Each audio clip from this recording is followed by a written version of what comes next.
everyone. Thanks for tuning in to another episode. Today we have Tony and Tashi on. Now they're both from the US, and I'm gonna have them introduce themselves in a little bit. They're great photographers. And then we're just gonna get into some photos. So Tony, why don't you start us off? Actually, before you go, it's pretty interesting. They're basically on opposite sides of the US, and they're both photographing birds. So we'll see how different their experiences are for photographing birds. So where are you from, Tony? Yes, I'm Tony. I'm from small town Rhode Island near the coast. I'm primarily a mammal photographer, but I do a lot of birds just because that's what we got around here. Rhode Island's awful for mammals. So I do a lot of birds, owls, osprey, and then, yeah, basically that's usually what I'm focusing on when I can't find mammals, because it's a pretty common theme around here. Nice. What about you, Tashi? My name's Tashi. I'm from Washington, and I mainly focus on birds, but that's because they're the most common type of animal you can find here. But I try and find birds that are less photographed or less shown, just to make things more interesting than just the normal house sparrow or something. Nice. Yeah. And then how old are you guys? I'm 17. Tashi? Just like me. Nice. So they're awesome photographers, and yeah, I mean, they're Tony's in Rhode Island, Tashi's in Washington, so they're like completely on the opposite sides of the continent. And then we're gonna get into some shots. Tashi recently took a trip, so we're gonna go through some of his shots from that. And yeah, so I'm gonna start my screen share. I would just like to say that Tony does not like shorebirds. So while we're waiting for Martin to start screen share, you guys can take that into account. I'm indifferent. I don't have anything against them. Yeah, I got you. So we're going to start off with the shorebird here, actually. This is a wide angle shot of some red phalaropes with the open ocean and some bank on the side. So Tashi, I know you were in Alaska when you took this shot. So how was that? How was Alaska? Okay, so Alaska was really cool. I got to meet a bunch of cool people, and it was really interesting because it was cold, but like you're 60 miles from the Arctic Circle where I was in Nome, Alaska. So you'd think that it would just be freezing, but it wasn't freezing until the last few days. The first few days it was like, I wouldn't say hot, but I would say like it was like 50 degrees, and the ocean there, like with the coast, it's got this sandy bits of the ocean, and it just looks really pretty and tropical until you touch the water. But yeah, it's like super cool. How cold was the water? Cold, because like it was warming, but like you know how most of the ocean stays at like a normal temperature throughout the year. This ocean freezes every year, and we just got there right after it. Like there was still sea ice out. So were there like a ton of birds? Like was it just like there was not a ton, but the ones you saw were really cool, or was it just like birds everywhere? Okay, so it was not like you would think it would just be huge flocks of birds. It's not even close to that. But it's just got a consistent amount of birds, like from the coast of the ocean, like right where the water hits the sand, all the way up until like 80 miles, 90 miles up into the mountains behind Nome. And it's just got this consistent amount of birds, and it's like ever changing, but it's not like the type of thing where you get shorebirds at the sea and you get mountain birds at the top. You get shorebirds all throughout. You get seabirds all throughout. You get ducks all throughout. You get songbirds all throughout. It's really interesting. Nice. So when you were there, did you like see insects, or was it like you didn't even see any insects?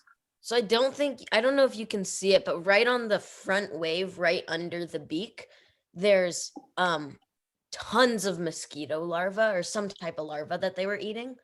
And that's what the mosquitoes hadn't quite turned into full mosquitoes. So when we got there, I think I saw 2 mosquitoes, and they both bit me. But so we saw 2 mosquitoes, but it was not that when we went, it was not that buggy, but like within a week or so, it's going to get like clouds of mosquitoes. So I do know that a lot of birds, when they go to breed up in the Arctic, will have just completely varied diets from what they eat in their wintering range. And that definitely seems to be the case, because you're not going to be finding as many, other types of animals to eat, like a red phalarope as it would on the open ocean. So what did you do to like get this shot? Because it's a wide angle, so you had to be really, really close to the bird. Okay, so this is, you said it was the open ocean. It's in a little tiny pond right next to the Oh, ocean.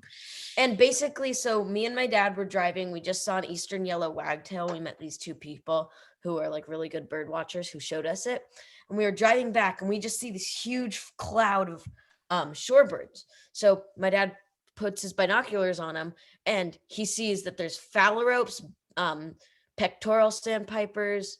There was red phalaropes. There were least sandpipers, western sandpipers, dunlin, and a few other species, including like Lapland longspur and stuff were within the group. And so then I went down to go photograph, and I started out only photographing the shore ones, right?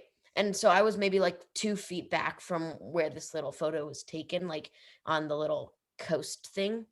Yeah. I was like 2 feet back or so, and photographing like least sandpipers, but like none of the birds seemed to be afraid of me, but I think they were in a flock because like I had least sandpipers like jumping over my legs. One of them stood on my back for like half a second, and while that was happening, actually a gosh. phalarope landed on my camera, not at the exact same time. It was the least was on my back, but it was around that time. So like it was just like a ton of birds. Like you can't see it in this photo, but like right around this little spit on the left, there was just tons, and right out of the frame there was just tons of phalaropes just everywhere. There's like maybe 100 of them in this tiny pond. So how many millimeters did you take this shot at? 14. Oh my gosh. 14? So it's like, for people listening at home, It was 2 inches away. oh my God.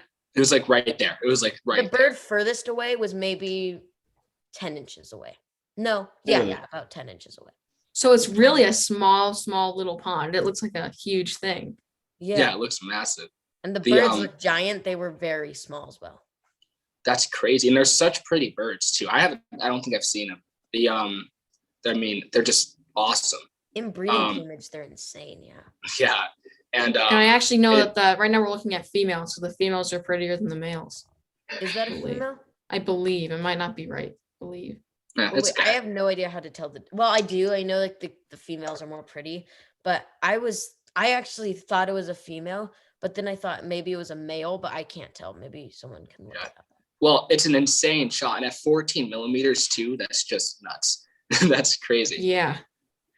Awesome work, man. And Alaska sounds like it was a blast. I'm gonna move on to the next image real quickly. That's insane. I love this one too. Oh wow, this is Tony's. Yeah. So what is it holding in its claws? Yeah. So this is actually like in the ocean. These guys, I mean, they will go in the ocean, the American mink, but you tend to see them more like in ponds and little like estuaries and little streams and stuff. But this was actually like literal open ocean, just low tide, and so the fish is called a tautog. It's like a pretty big beefy fish, and that one in particular was like pretty big, especially for how small mink are. Like it was the mink was probably barely bigger than it. And so that was like right near like a bunch of tidal pools and stuff. And this mink, there's like it's like a washed up almost, I don't know if it's like a piece of a dock or a ship or something, but it's like a wooden structure that's been there forever. And so I can like hide behind there and stick my camera out, and the mink just relatively has no idea that I'm there. And so I watched this mink like run into the water. And it went for I missed it running into the water, but it started like swimming around, and then it went over this rock, and then it came back through the rock with this fish. And then so I had to swim maybe like 5-10 feet to get to shore. And like the whole time it kept on like bobbing up and down because the fish was still alive, and it was like so heavy that the mink was like struggling. Like I have other shots of it under the water, and it looks like it's like drowning the mink. And then it made it to shore, and like literally this fish was enormous. The mink was like literally dragging it. It was like between the mink's legs, and the mink was like, its neck was getting like spun around by it. Like it was crazy. Just one of those moments where it's like I could be there for 1,000 years and never see it again. Yeah, that's awesome. I love mink. And it's a great shot too. I mean, the light's great, and then you have like you froze the water. What was the shutter speed on this one? I think it was like roughly. You don't have to give me an exact number. Yeah. like a thousandth because my ISO was at like 1250. So I mean I didn't have tons of light. I know it was like Yeah. relatively like it was right. I think any lower and it could have compromised the shot a little bit. But I want to say somewhere around like 1,000, 1250th maybe. Yeah, that's awesome. It's crazy. The, So are mink relatively skittish and Yeah. I mean, for the most part, I would say they're pretty skittish. They are kind of like, I don't know, it really depends on the individual. This one, I've been there a couple times and it kind of would like run up on a rock, look at me. And if I didn't move, we just kind of have a little like staring contest and then it would run off. But then I've seen other individuals, like, especially like in the woods, like near like little like streams and stuff where like they just, as soon as they know you're there, like they just bolt. Yeah. But this one is not super scared.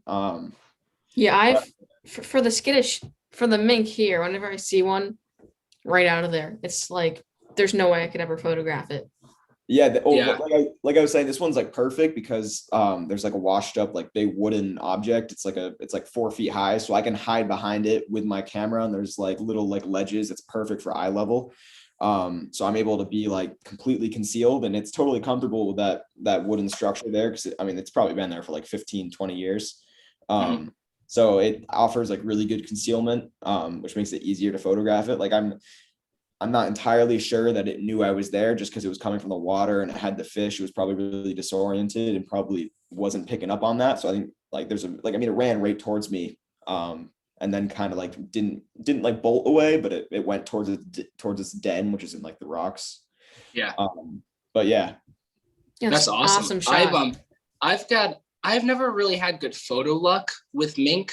I did, however, one time I watched a mink and a red-tailed hawk both hunt a baby rabbit at the same time and like kind of fight over it.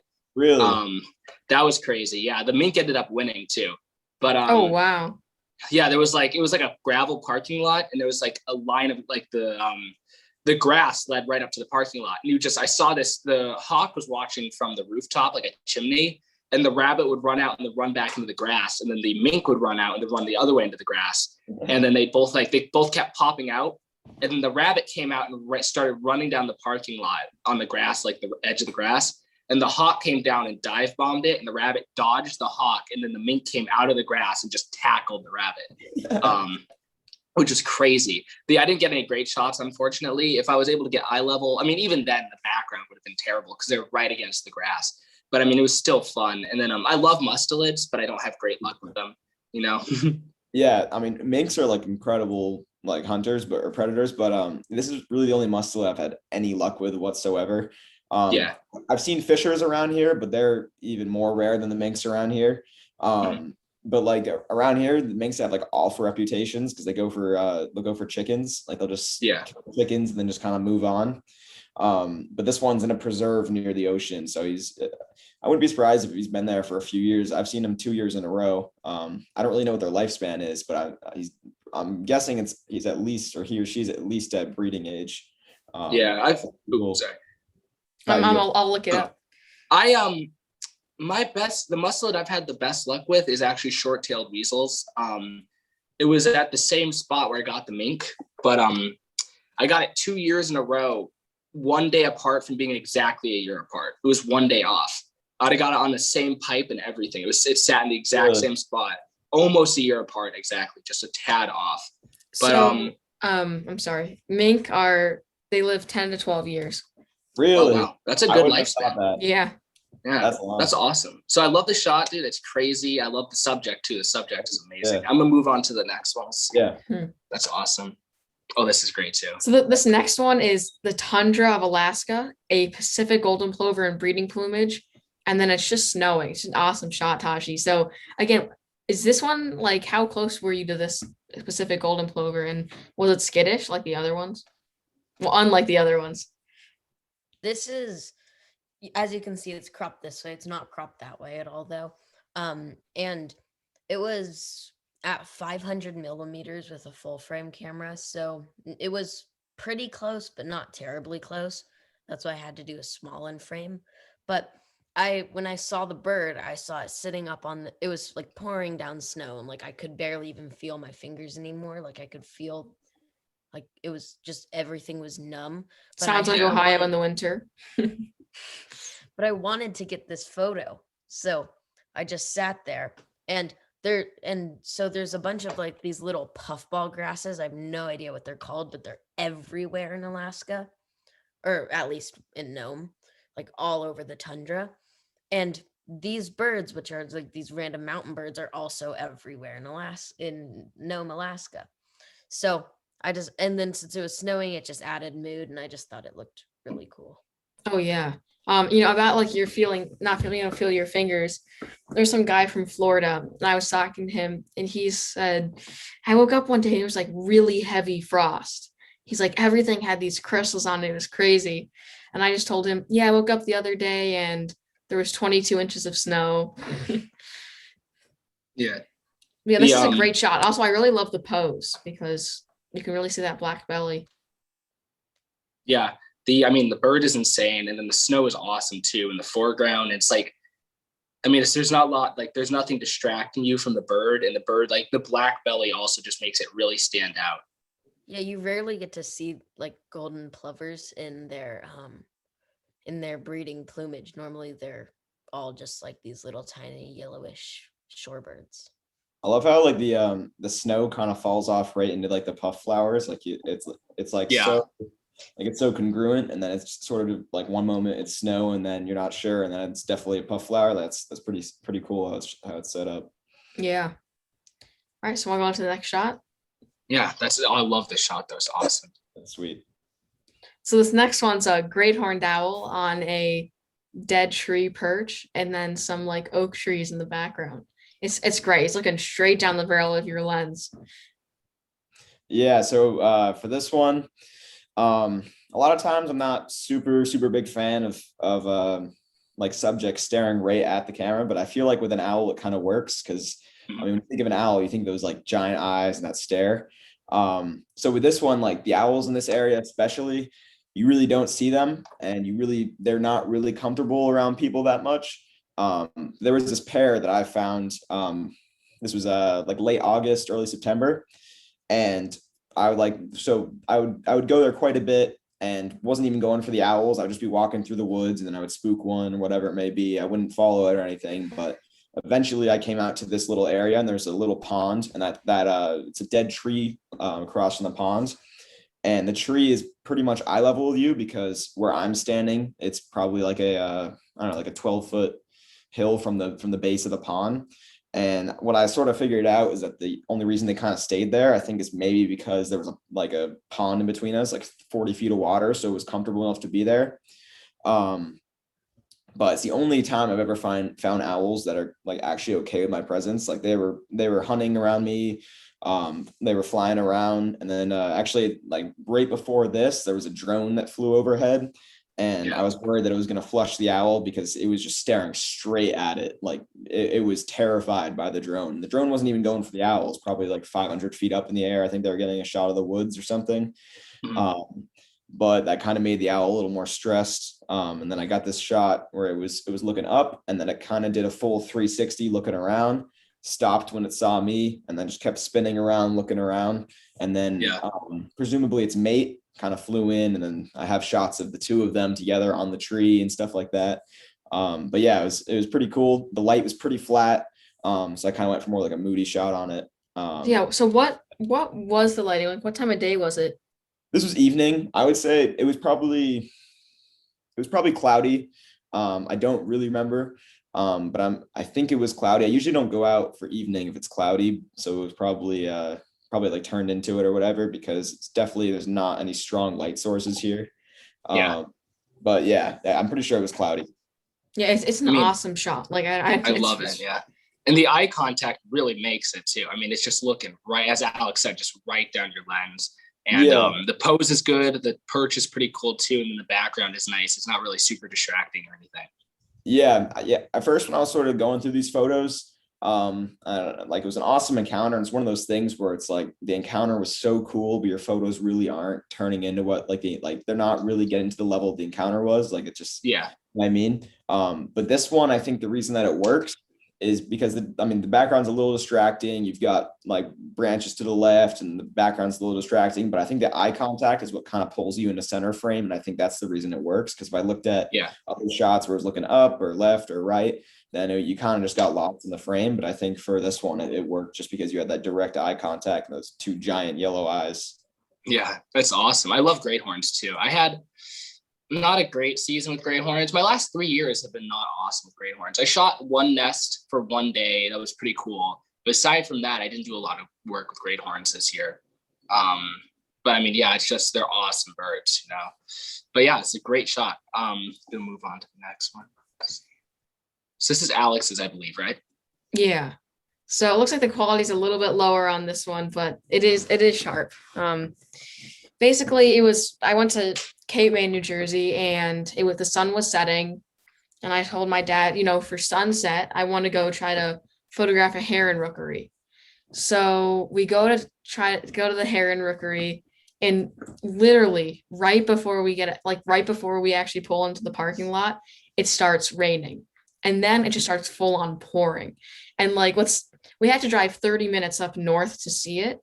And if we had just stayed where we were, it would not have been raining and we would have gotten like sunset pictures. Yeah. So I was just like, this sucks, you know. It's hard to let up a tiny bit. So I just hop out of the car. I take like 5 shots and then I get right back into the car. And I thought they were all just terrible. This one's actually, I forgot to say, it's a gray egret on a cedar bush with like the sun setting in the background and a ton of rain.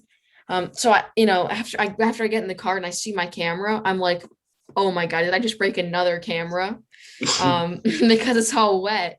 So then I pop the trunk, I get out a rag from the trunk and I dry off my camera and it still worked. I didn't break it. So that's the first camera I almost broke. So then we're sitting in the car waiting for the rain to, you know, go away. And then we hear this car pull out of the parking lot because they were like done with the heron rookery, didn't think they was going to stop raining. And my dad's like, that sounds like a window's open. So we look at the back and the trunk is wide open. So the trunk is like with how it has our boots in it and stuff is like pooling with water. And my dad's camera was soaked. So I'm like, oh God, this is the other camera I'm going to break. So, you know, I tried it off. I'll keep on apologizing to him.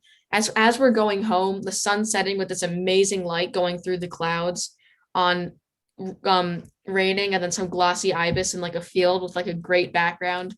It was just killing me. I couldn't go out there because it was like absolutely pouring. But like I'm freaking out that I just broke my dad's camera and it ended up working. So I almost broke 2 cameras for this shot. Probably not worth it, but you know, I mean, I have a lot of good photos from that rookery, but I chose this one just because of the story. Yeah, I got you. Trying to think what I do when it's raining. I try to do some pass around shots out in the rain during the warbler migration. I didn't end up getting anything, but I take a garbage bag and I poke a hole in it. So I take a garbage bag and like poke a hole in the bottom of it, right? And I put it over my lens hood. I like stretch it over my lens hood, and then it just covers all of my gear like perfectly. And I can just put my head like underneath like the edge of it and just shoot from underneath the cover, and no rain gets on it at all. Yeah, so that works pretty good. I did a similar thing with like a bag and I taped it to my lens hood, but there was like no rain in the shot because the a yellow-rumped warbler was like under cover of the leaves. But this is just like, you know, an open railing, and I wasn't preparing for it because it said a 10% chance of rain. Yeah. So I was in Florida and I used to shoot the 200 to 500 and I had it all the way stretched out to 500 and it was torrential downpour. And for that lens, it's like you can sort of handle it, but the biggest thing is you don't want to like put it back to 200 millimeters because it just sucks all in the barrel. And I wasn't thinking. This osprey flew kind of close. It was just muscle memory, just turned it right back to like 300 millimeters, and so much water got in it, and it was toast. Oof. Oh, okay. So I gotta tell you. It? No, it was toast. It was this right here is the camera I broke. And we got, after I dropped it in Lake Erie, we got home and dried it off, and it actually turned on and it wouldn't let me take a shot. There was something wrong with the shutter. That's actually what was wrong with it. But my lens also got soaked, you know. And Yeah. remember when the day I was outside, it must have been like with wind chill, like it probably felt like 10 degrees outside. So after I dunked it in Lake Erie, it was frozen. Like the camera was frozen and it still worked. It was crazy. Yes.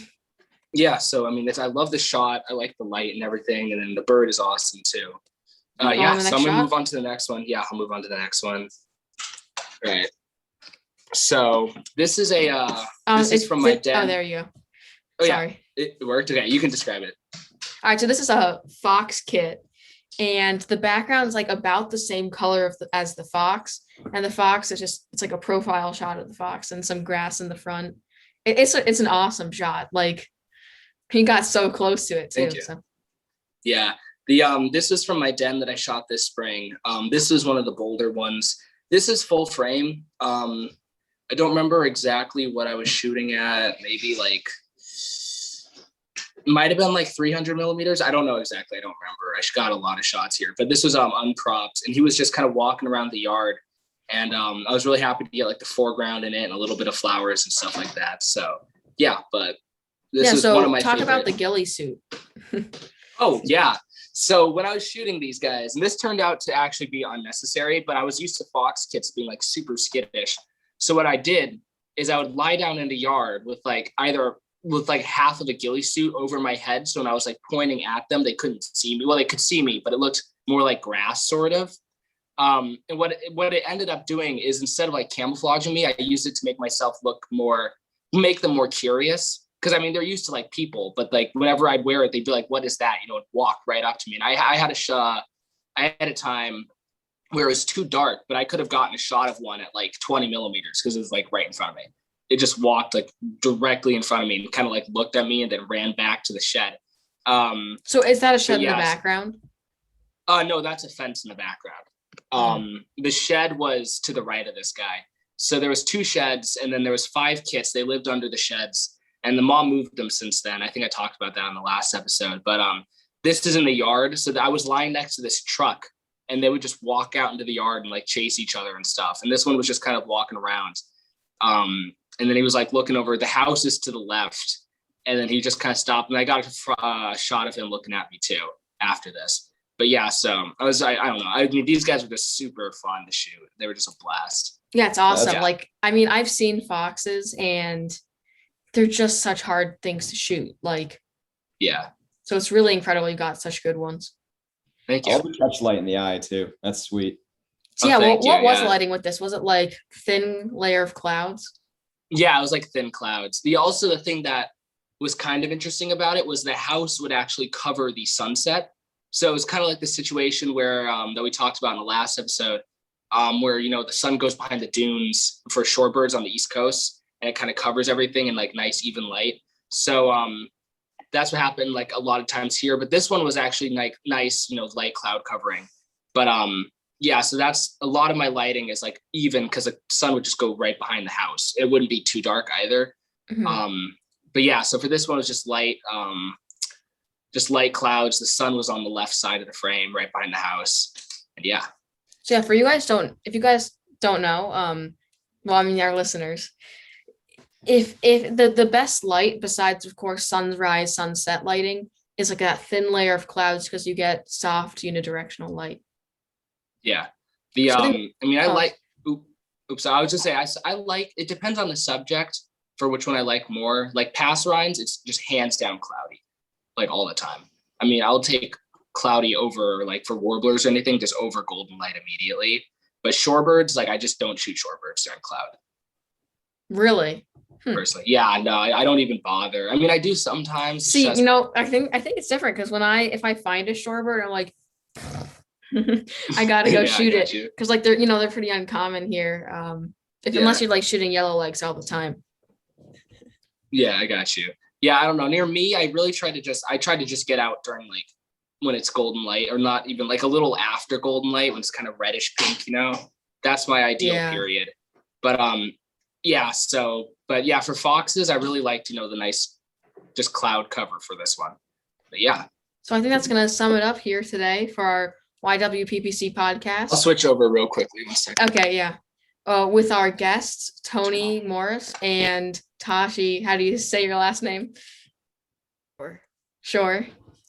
Sorry about that. Well, thanks for coming on, guys. Your shots were amazing. Yeah, I mean, this was a great episode. Tashi, the trip to Alaska sounds like a blast.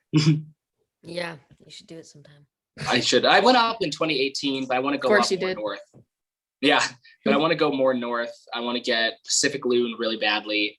I want to get some good shots of like reindeer and like caribou and stuff, you know, so, but I want to get back up there again. So yeah. And then Tony, I love the mink shot. That was awesome. Thanks. No problem. So yeah. All right. All right.